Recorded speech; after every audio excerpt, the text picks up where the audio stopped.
made the Bullbox video, I was really making a lot of videos about pirates. Today we're going to be doing another video about pirates. Right now I should actually be at school, but I have the sick.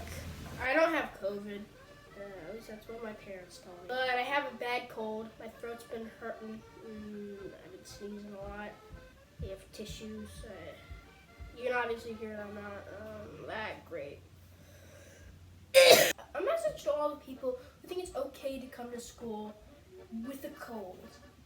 We are in the middle of a pandemic, and even if you don't have COVID, even if you got tested, don't come to school when you have a cold. You're gonna scare the hell out of people. So really, like OG viewers of this channel will know what I'm talking about when I say that I'm making a pirate video. I used to make a lot of pirate videos back when I had literally almost 70 subscribers. I would stand here and talk about pirates, and I would make it interesting and stuff. And this is the part 3 to the man, the myth, the legend, Blackbeard. And for those of you who haven't seen Blackbeard part 1 and part 2, let me just give you a brief rundown. Blackbeard was born Edward Teach in Bristol, England, and comes to the Caribbean at a relatively young age. He serves aboard the British ship the HMS Windsor in 1706, but eventually go on to fight as a privateer during the War of Spanish Succession, which lasted from 1701 to 1714. He was based in Jamaica during his privateering exploits, but then once the war ends, he's out of work. He then sails to Nassau, the Bahamas, where he gets work as a pirate under Benjamin Hornigold. He then parts ways with Hornigold, captures a large slaving frigate, and refits her as the Queen Anne's Revenge, goes a spree all across the Spanish Main and the Caribbean, before finally being killed off Ocracoke Inlet in North Carolina. In my past videos, I didn't really focus on Blackbeard's career with Hornigold. I was really mainly focusing on his captaincy, but today we're just going to delve deep into it. Blackbeard came to Nassau, the Bahamas, where he met Hornigold.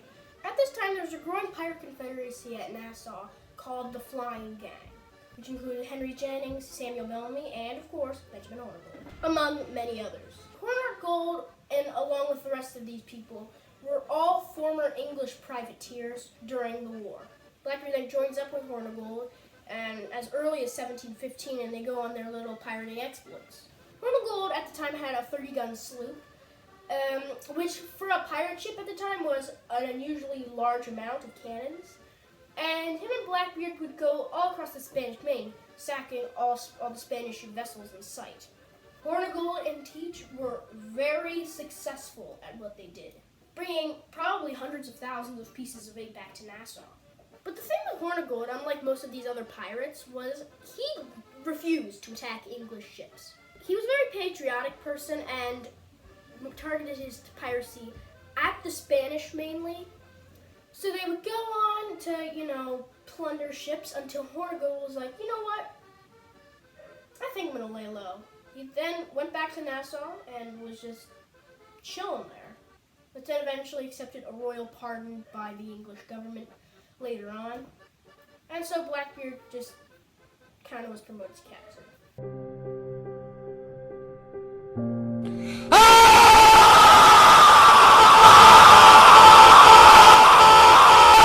Now it was time for Blackbeard to not just be a pesky second in command. It's time for him to be a captain.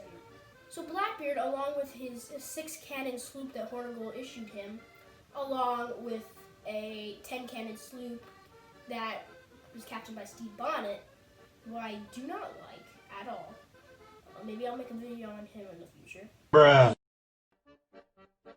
So Blackbeard sailed far north and was getting all these ships, but he was really trying to get at Boston.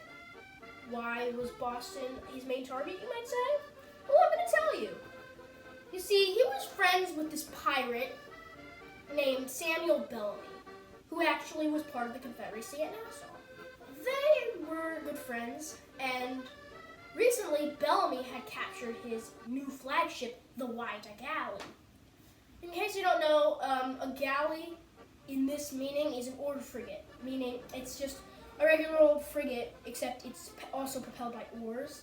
This ship had just made a voyage from the coast of Africa all the way to the Caribbean. and they sold 500 slaves there in exchange for gold, silver, jewels, and a huge fortune was on board the Whydah. Bellamy hears about this and like, wait a minute, this ship is jam-packed with loot. So he pursues the Whydah galley for a while and finally captures her. He sees that she is pretty fit for combat. She's equipped with 18 cannons and is decently fast for a ship of its size because of not only its sail propulsion but the oars.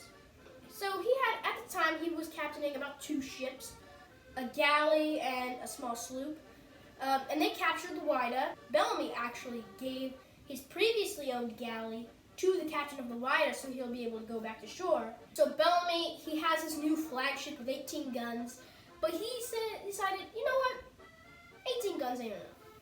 So he adds an extra 10 cannons, and now it's a 28 cannon galley.